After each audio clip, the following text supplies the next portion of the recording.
the first time in history, people and machinery are working together, realizing a dream. A uniting force that knows no geographical boundaries without regard to race, creed, or color. A new era where communication truly brings people together. This is the dawn of the net. Want to know how it works? Click here to begin your journey into the net. Now, exactly what happened when you clicked on that link? You started a flow of information. This information travels down into your own personal mailroom, where Mr. IP packages it, labels it, and sends it on its way. Each packet is limited in its size. The mailroom must decide how to divide the information and how to package it. Now, the package needs a label containing important information, such as sender's address, receiver's address, and the type of packet it is.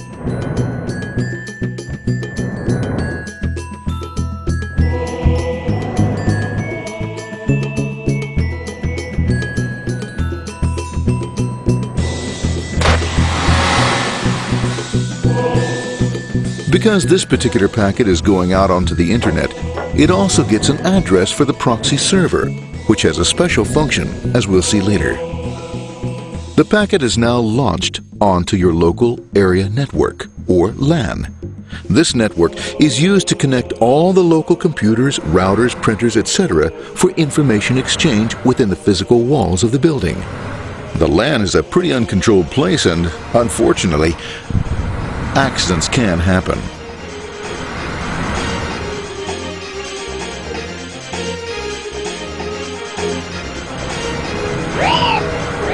The highway of the LAN is packed with all types of information. These are IP packets, Novell packets, Apple Talk packets. They're going against traffic, as usual.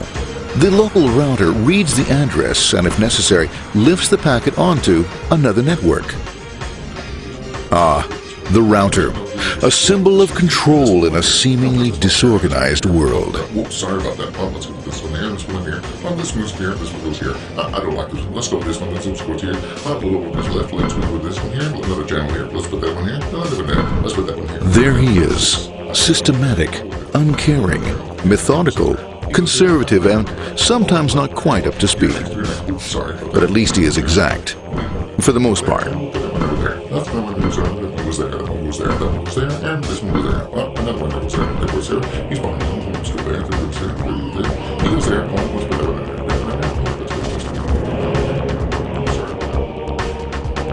there. As the packets leave the router, they make their way into the corporate intranet and head for the router switch. A bit more efficient than the router switch plays fast and loose with IP packets, deftly routing them along their way. A digital pinball wizard, if you will. Here we go, here comes another one, and it's another. Watch this, Mom. Here goes, whoop, we're on the back. Hey, in there, over the left, over the right, over the left, over the right. You got it, here it comes, right on, he shoots, he scores, it's going. Hey, wait, watch out, here comes another one. Oh, here we go, and it's gone, it's gone, it's out. As packets arrive at their destination, they're picked up by the network interface, ready to be sent to the next level. In this case, the proxy. The proxy is used by many companies as sort of a middleman in order to lessen the load on their internet connection, and for security reasons as well. As you can see, the packets are all of various sizes, depending upon their content.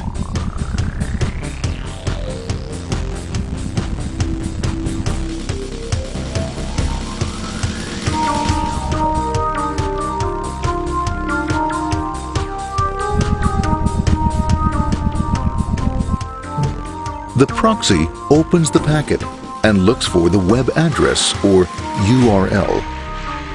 Depending upon whether the address is acceptable, the packet is sent on to the internet.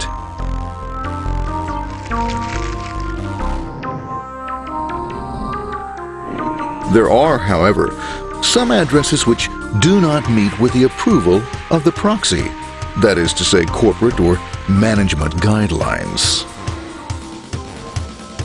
These are summarily dealt with. We'll have none of that. For those who make it, it's on the road again.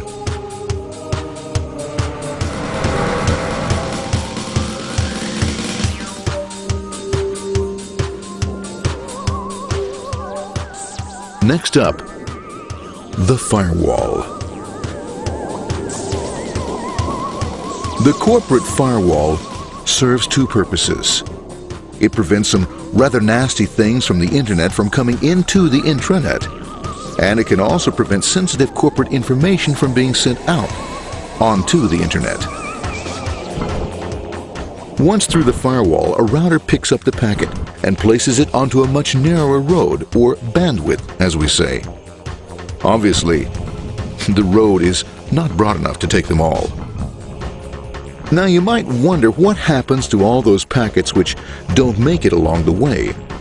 Well, when Mr. IP doesn't receive an acknowledgement that a packet has been received in due time, he simply sends a replacement packet.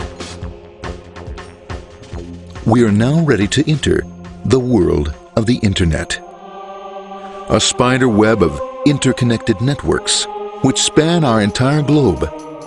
Here, routers and switches establish links between networks.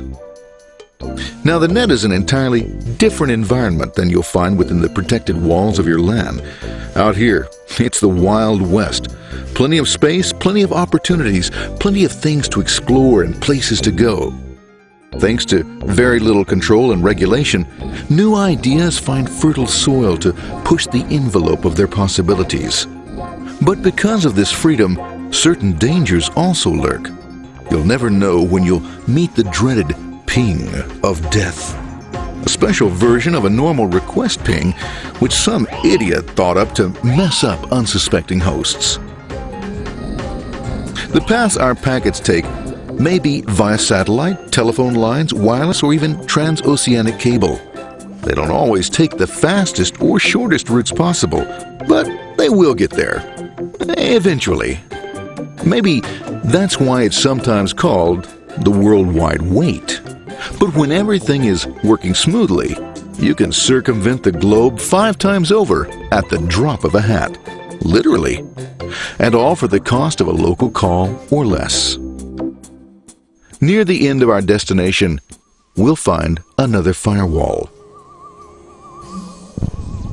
Depending upon your perspective as a data packet, the firewall could be a bastion of security or a dreaded adversary. It all depends on which side you're on and what your intentions are. The firewall is designed to let in only those packets that meet its criteria.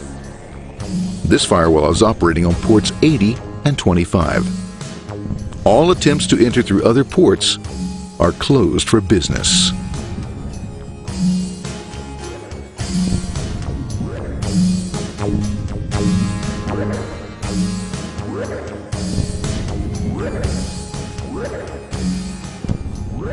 Port 25 is used for mail packets,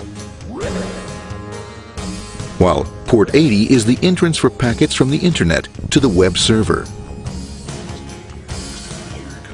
Inside the firewall, packets are screened more thoroughly. Some packets make it easily through customs, while others look just a bit dubious. Now, the firewall officer is not easily fooled, such as when this ping of death packet tries to disguise itself as a normal ping packet. It's okay, go on, it's okay, no problem. Have a nice day, be out of here, bye. For those packets lucky enough to make it this far, the journey is almost over. It's just a lineup on the interface to be taken up into the web server. Nowadays, a web server can run on many things, from a mainframe to a webcam to the computer on your desk, or why not your refrigerator? With a proper setup, you can find out if you have the makings for chicken cacciatore or if you have to go shopping. Remember, this is the dawn of the net. Almost anything's possible. One by one, the packets are received, opened, and unpacked. The information they contain, that is, your request for information, is sent on to the web server application.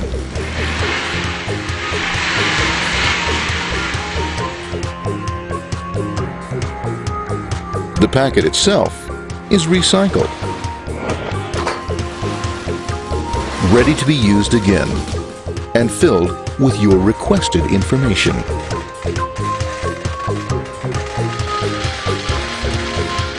Addressed and sent out on its way back to you. Back past the firewall, routers, and on through to the internet. Back through your corporate firewall.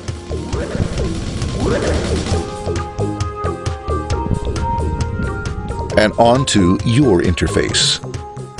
Ready to supply your web browser with the information you requested. That is, this film.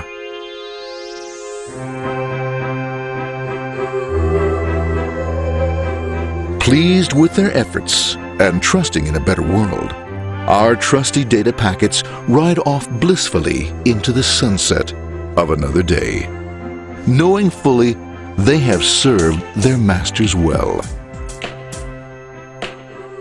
Now, isn't that a happy ending?